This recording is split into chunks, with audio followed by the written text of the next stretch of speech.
স্নিগ্ধবিষ লেখিকা সানজিদা আক্তার মুন্নি পর্ব ৬১। হাসপাতালের লম্বা সাদা করিডোরে অস্থির পায়ে পায়চারি করছে তৌসির। ফ্লুরোসেন্ট আলোর নিচে তার ছায়াটা বারবার দীর্ঘ থেকে দীর্ঘতর হয়ে উঠছে। সারা শরীর তার বরফের মতো হিম হয়ে আসছে, অথচ কপাল বেয়ে নেমে আসতে ঘামের সরু ধারা। ভেতরের অপারেশন থিয়েটার থেকে ভেসে আসছে নাঝার চাপা চিৎকার, আর সেই প্রতিটি আর্তনাদ ধারালো ছুরির মতো এসে বিঁধছে তৌসিরের বুকে। আহা, কি অসহ্য যন্ত্রণা হচ্ছে তার নাঝার। মনে মনে কাতর হয়ে উঠছে সে, বুকের ভেতরটা মুচড়ে উঠছে বারবার। কিছুক্ষণ আগে রক্তের ব্যবস্থা করে এসেছে তৌসির। ডাক্তাররা আশ্বস্ত করেছেন সিজার লাগবে না, কারণ প্রসব ব্যথা স্বাভাবিকভাবে শুরু হয়েছে। কিন্তু এই খবরেও তার মনে এতটুকু স্বস্তি নেই। একটাই ভয় তাকে ভেতরে ভেতরে কুরে কুরে খাচ্ছে, আর সেটা হলো নাঝাকে হারানোর ভয়। এই ভয়টা হয়তো তার বুকে পাথরের মতো চেপে বসে আছে। নাঝার ব্যথা কিছুটা প্রশমিত করার জন্য অ্যানেস্থেসিয়া দেওয়ারও সিদ্ধান্ত নিয়েছেন ডাক্তাররা। নার্সের হাতে চকচকে লম্বা সুইটা দেখেই নাঝা আঁতকে উঠেছিল। তার ফ্যাকাশে মুখটা আতঙ্কে আরো সাদা হয়ে গিয়েছিল। ভয়ার্ত চিৎকারে সে আঁকড়ে ধরতে চেয়েছিল কাউকে। তখন তৌসির দ্রুত তার পাশে গিয়েছিল। নাঝার কাঁপতে থাকা হাতটা নিজের দুই হাতের মুঠোয় শক্ত করে চেপে ধরে অন্য হাতে আলতো করে তার ঘামে ভেজা কপালে ভালোবাসার পরশ বুলিয়ে দিয়ে কণ্ঠস্বরে যত্নের আদর মিশিয়ে বলেছে, ভয় পেও না কৈতরী, আমি আছি তোমার পাশে। এই একটুখানি শুয়ের ব্যথা সহ্য করে নাও, তারপর দেখো তুমি অনেকটা আরাম পাবে। এখন চলছে অপেক্ষার পালা। ওর যৌনিপথ পুরোপুরি 10 সেন্টিমিটার প্রসারিত না হওয়া পর্যন্ত ডাক্তাররা চূড়ান্ত পদক্ষেপ নিতে পারবেন না। মহিলা ডাক্তাররা নিয়মিত বিরতিতে এসে হাত প্রবেশ করিয়ে পরীক্ষা করে যাচ্ছেন যে খুলল কি না। প্রতিবার পরীক্ষার সময় নাঝার মনে হচ্ছে যে তার প্রাণ পাখি দেহ ছেড়ে উড়াল দিতে চাইছে। এই অসহ্য যন্ত্রণা সহ্য করার মতো এতটুকু শক্তিও আর অবশিষ্ট নেই তার ক্লান্ত শরীরে। এমনিতেই গর্ভাবস্থার শেষ পর্যায়ে শরীরটা ভীষণ দুর্বল ও ভারী হয়ে আছে। তার উপর তার গর্ভে বেড়ে উঠেছে তিনটে ছোট্ট প্রাণ। ডাক্তাররা অ্যানেস্থেসিয়া দিয়েছেন এই আশায় যে তার শরীরে একটু জোর ফিরে আসবে এবং চূড়ান্ত মুহূর্তে সন্তান প্রসবের জন্য প্রয়োজনীয় শক্তি সঞ্চয় করতে পারবে সে। বালিশে এলিয়ে থাকা নাঝার চুলগুলো ঘামে জট পাকিয়ে গেছে, ঠোঁট শুকিয়ে কাঠ হয়ে গেছে।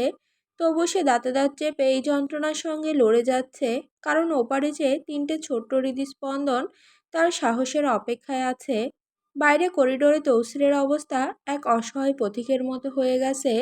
সে এক পা এগোয় তো দুপা পিছিয়ে আসে, দেওয়ালে হাত রেখে কিছুক্ষণ স্থির হয়ে দাঁড়ায়, তারপর আবার অস্থিরভাবে পায়চারি শুরু করে।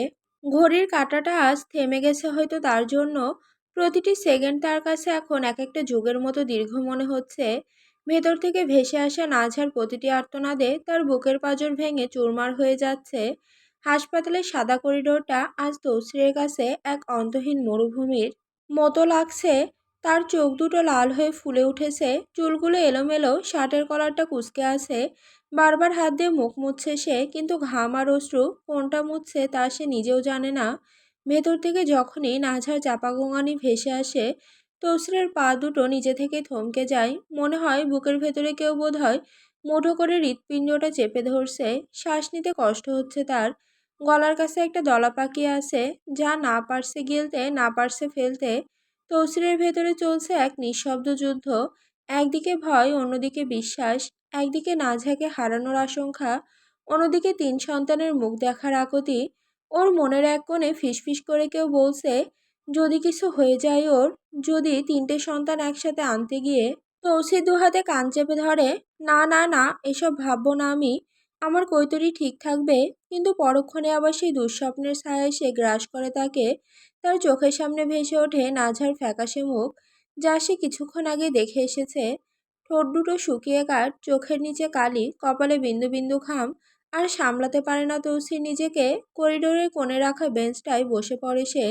কনুই দুটো হাঁটুতে ঠেকিয়ে দুহাতে মুখ ঢেকে ফুপিয়ে কাঁদতে থাকে। পুরুষ মানুষের কান্না বড় ভারী হয়। সেই কান্নার কোনো শব্দ থাকে না, কিন্তু থাকে গভীর এক বেদনার তরঙ্গ, যা সমস্ত শরীর কাঁপিয়ে দেয়। কাঁধ দুটো কেঁপে কেঁপে উঠছে তার। বুকের ভেতর থেকে চাপা গোঙানি বের হয়ে আসছে, আঙুলের ফাঁক বেয়ে গড়িয়ে পড়ছে অশ্রু, টুপটাপ ঝরে পড়ছে মেঝেতে। অনেকক্ষণ পর লেবার রুমের বাতাসে এখন আর অক্সিজেন বলে কিছু অবশিষ্ট নেই। সিলিং থেকে ঝুলে থাকা সার্জিক্যাল লাইটের সাদা আলো নাঝার ঘামে রক্তে ভেজা কম্পমান শরীরের ওপর সরাসরি এসে পড়ছে।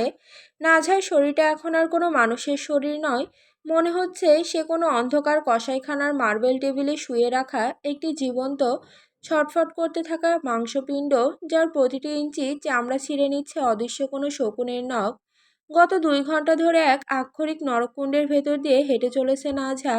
তার জরায়ের ভেতর 3টে ক্ষুদে অথচ অদম্য প্রাণ এক অন্ধ পাশবিক আদিম আক্রোশে পৃথিবীর আলো দেখার জন্য তার নাড়িভুড়ি ছিঁড়ে খুঁড়ে মাংসের প্রাচীর ভেঙে পথ তৈরি করছে।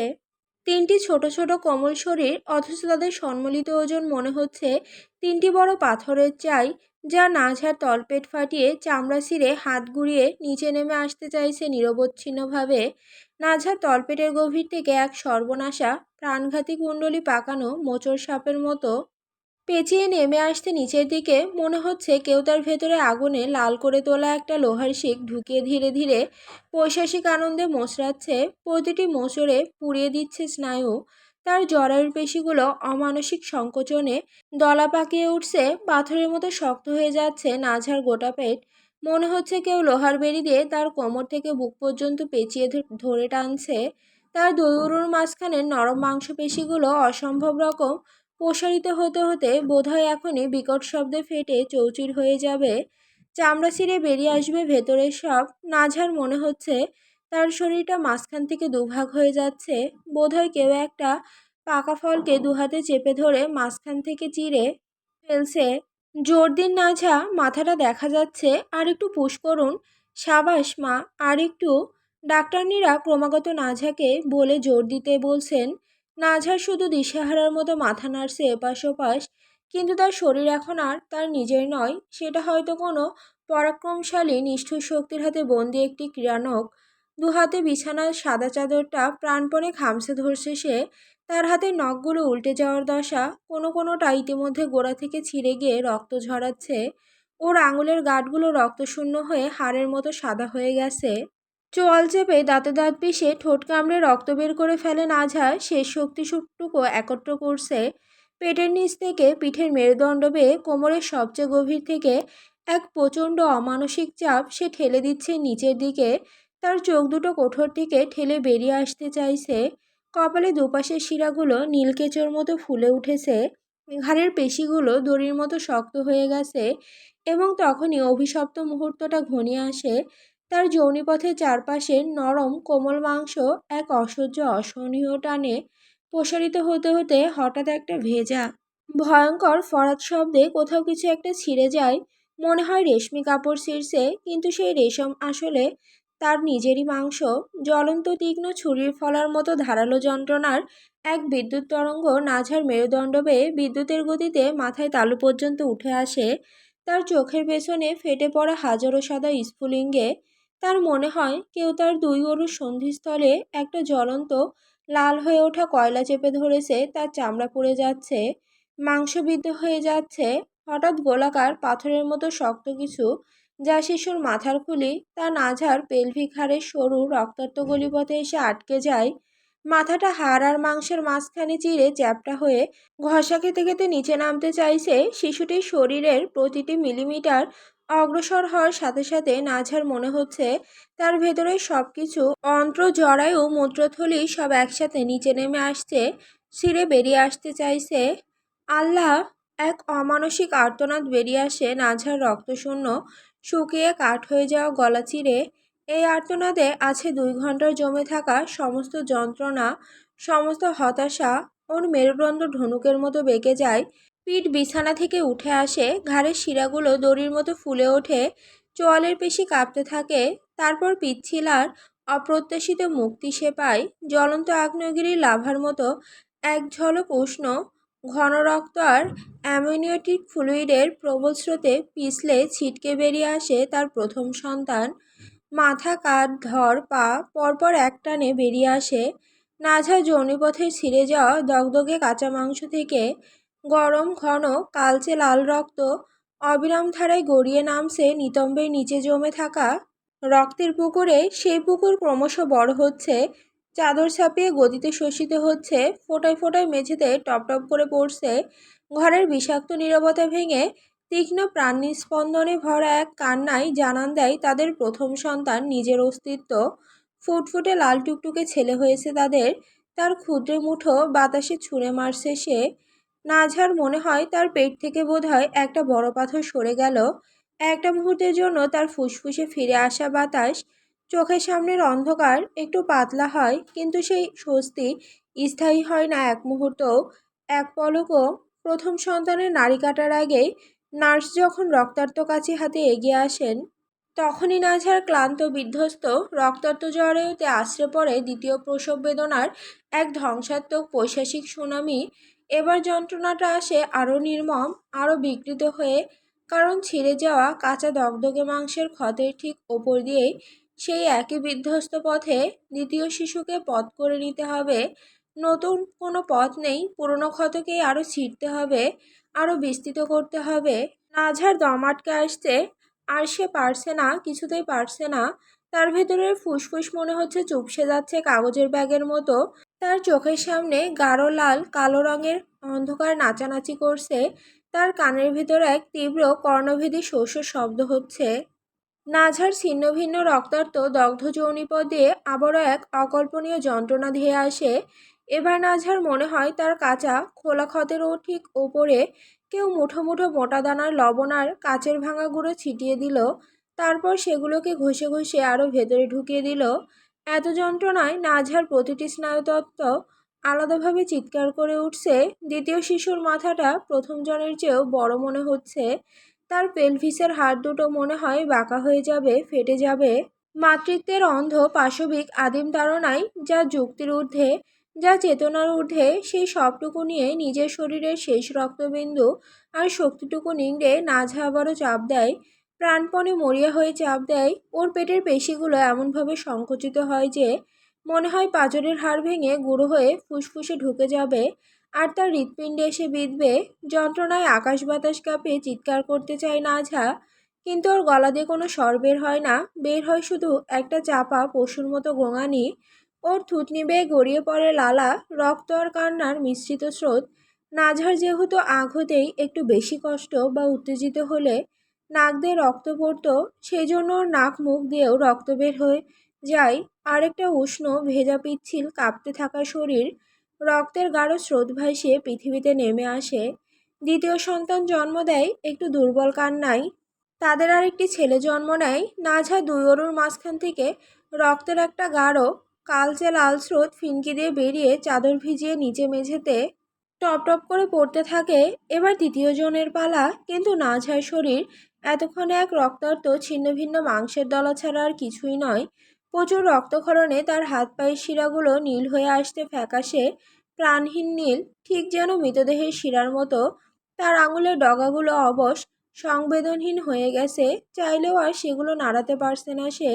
তার ঠোঁটের রং ক্রমশ লালচে হয়ে আসছে, জিভটা শুকিয়ে কাঠ হয়ে তালুতে আটকে যাচ্ছে। কথা বলতে চাইলে গলা থেকে শুধু খড়খড়ে শব্দ বের হচ্ছে। ডাক্তারদের চোখে মুখে এবার সুস্পষ্ট আতঙ্ক। এই আতঙ্ক পেশাদারিত্বের মুখোশ ভেদ করে বেরিয়ে এসেছে। মনিটরে হৃদস্পন্দনের সবুজ রেখাটা ভয়ঙ্করভাবে অনিয়মিত হয়ে উঠেছে। ব্লাড প্রেশারের সংখ্যাটা হুড়মুড় করে নামছে 90/60, 80/50, 70/40, একটা ভূপাতিত বিমানের মতো। চারপাশে নার্সদের অস্থির ছোটাছুটি, ধাতব যন্ত্রপাতির ঝনঝনানি, কাচের শিশি ভাঙা তীক্ষ্ণ শব্দ। ও নেগেটিভ ব্লাড লাগবে এখনই, জলদি ব্লাড ব্যাংক থেকে দৌড়ে আনো। এইসব শব্দ, এইসব ছোটাছুটি, এইসব আতঙ্কিত মুখ, সব কিছু একসাথে জানান দিচ্ছে পরিস্থিতি এখন আর কারো নিয়ন্ত্রণে নেই। মৃত্যু এখন এই ঘরে দ্বিতীয় বাসিন্দা। অনেক কসরত করে রক্তমাখা যন্ত্র দিয়ে প্রশিক্ষিত হাতের কৌশলে তৃতীয় শিশুটির মাথাটুকু বের করা সম্ভব হয়েছে, কিন্তু পুরো শরীরটা, বিশেষ করে কাঁধটা মায়ের সংকুচিত ক্লান্ত রক্তশূন্য পেলভিসে আটকে আছে। মনে হচ্ছে একটা চাবি যা দরজায় ঢুকেছে কিন্তু ঘুরছে না। শোল্ডার ডিস্টোসিয়া প্রসূতিবিদ্যার সবচেয়ে ভয়ঙ্কর জরুরি অবস্থাগুলোর একটি, যেখানে প্রতিটি মুহূর্ত শিশুর জীবন আর মৃত্যুর মধ্যে ব্যবধান গড়ে দেয়। শিশুর গলার চারপাশে নাড়ি জড়িয়ে আছে কিনা ডাক্তার রক্তাক্ত পিচ্ছিল হাত ভেতরে ঢুকিয়ে অন্ধের মতো হাতড়ে বোঝার চেষ্টা করছেন। প্রতিটি স্পর্শ, প্রতিটি ঘষা নাঝার কাঁচা ক্ষতের ভেতর একটা গরম লাল হয়ে ওঠা শিক ঢুকিয়ে দেওয়ার মতো যন্ত্রণা। আর এই যন্ত্রণা এতই তীব্র যে সেটা আর যন্ত্রণা নেই, রূপান্তরিত হয়েছে অনুভূতিহীনতায়। চিকিৎসক একজন বলে ওঠেন নাঝাকে, নাঝা আর একবার, মা আর একটু চেষ্টা করো, তোমার বাচ্চা, মা তোমার নিজের রক্ত, না হলে বাচ্চাটা শ্বাস নিতে পারবে না, মরে যাবে, তোমার বাচ্চা মরে যাবে নাঝা। চিকিৎসকদের মরিয়া কাঁপতে থাকা আকুতি নাঝার কানে পৌঁছাচ্ছে ঠিকই, কিন্তু তার ক্লান্ত অক্সিজেনহীন মস্তিষ্ক আর কোনো নির্দেশ মানছে না। তার শরীর আর মনের মধ্যে যে যোগাযোগের সুতোটা ছিল সেটা হয়তো কোথাও ছিঁড়ে গেছে। সেন্ট্রাল এসির কনকনে হাড় কাঁপানো ঠান্ডার মাঝেও তার কপাল, ঘাড়, বুক, তলপেট বেয়ে বিন্দু বিন্দু ঘাম ঝরছে। এ হয়তো মৃত্যুর ঘাম, সেই ঘাম যা চলে যাওয়ার আগে শরীর শেষবারের মতো বের করে দেয়। তবু কোনো অজানা উৎস থেকে এক শেষ অলৌকিক অবিশ্বাস্য শক্তি জেগে ওঠে নাঝার মধ্যে।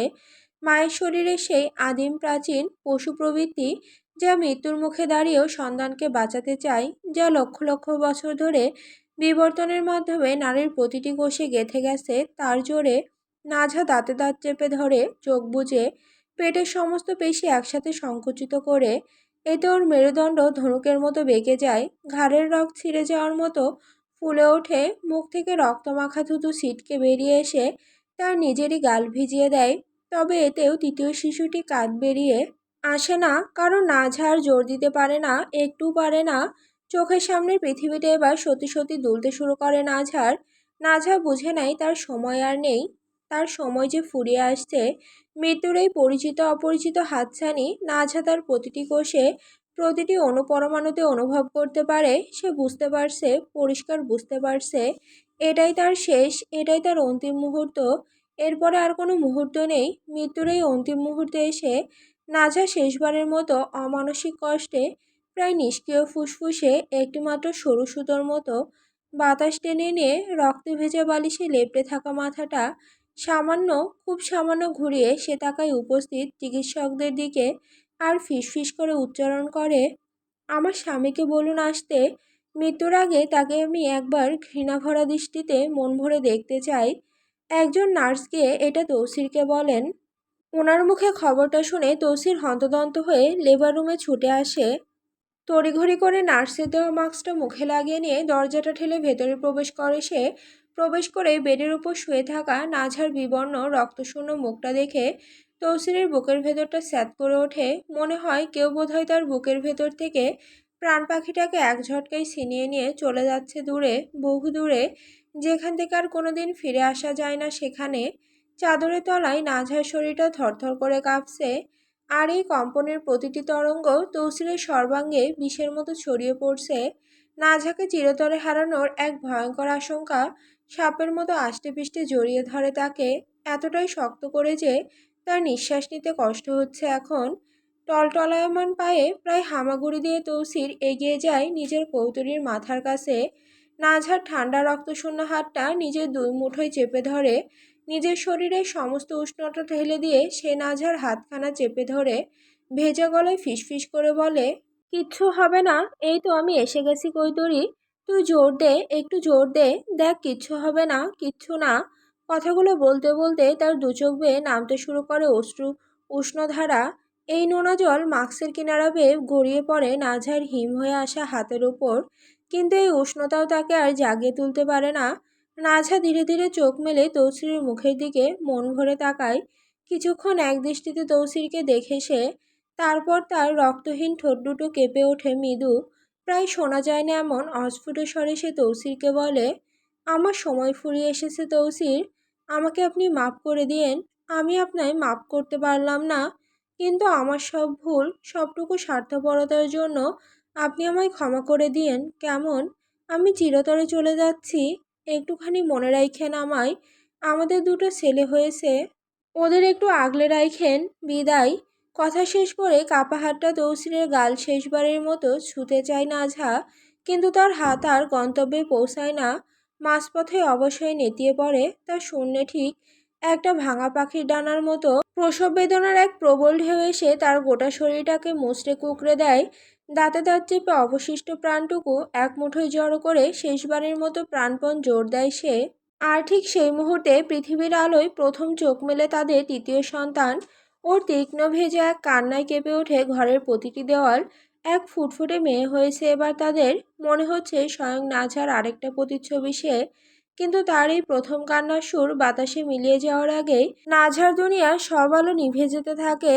তৌসির ফিরেও তাকায় না নবজাতকের দিকে। তার সমস্ত পৃথিবী এখন নাঝার নিস্তেজ মুখাবয়বে আটকে আছে, যার মুখটা ধীরে ধীরে রং হারাচ্ছে। পাগলের মতো দুহাতে নাঝাকে আঁকড়ে ধরে ঝাঁকাতে শুরু করে সে। তার বুকের গভীর থেকে উঠে আসে এক বুক ফাটা আর্তনাদ। এই নাঝা, চোখ খোল, আমাদের একটা মায়া হইছে রে, দেখ চোখ খোল তাড়াতাড়ি। নাঝা। কিন্তু তীব্র আফসোস, কোনো সাড়া নেই। নাঝা একবার তীক্ষ্ণ চেষ্টা করে চোখের পাতা তুলতে পারে না। তার নাক মুখ দিয়ে ধীরে ধীরে ফেনা গড়িয়ে পড়তে থাকে সাদা বালিশের ওপর। তার চোখের পাতা দুটো ধীরে ধীরে নেমে আসে, একবার আরেকবার, তারপর চিরতরে। চোখের সামনে নিজের প্রাণ পাখিকে এভাবে নিভে যেতে দেখে তৌসির উন্মাদ হয়ে পড়ে। এক হ্যাঁচকা টানে নাঝাকে বুকের সঙ্গে চেপে ধরে, এত শক্ত করে যে মনে হচ্ছে এই আলিঙ্গনের জোরেই নাঝাকে মৃত্যুর কাছ থেকে ছিনিয়ে আনবে সে। আকাশ বাতাস কাঁপিয়ে চিৎকার করে ওঠে তৌসির, নাঝা, এই নাঝা, চোখ খোলার আগ কৈতরি। কিন্তু আফসোস, হায় আফসোস, তার বুক ফাটা ডাকের জবাব নাঝা আর দেয় না। তৌসির নাঝার থুতনিতে হাত রেখে কাঁপতে কাঁপতে ভাঙা গলায় বিলাপ করতে থাকে, এই নাঝা, নাঝা, এই নাঝা, চোখ খোল, আমাদের দুইটা পোলা একটা মায়া হইছে, দেখ না একবার কত সুন্দর হইছে, এককারে তোর মতন হইছে রে কৈতরি, এককারে তোর মতো।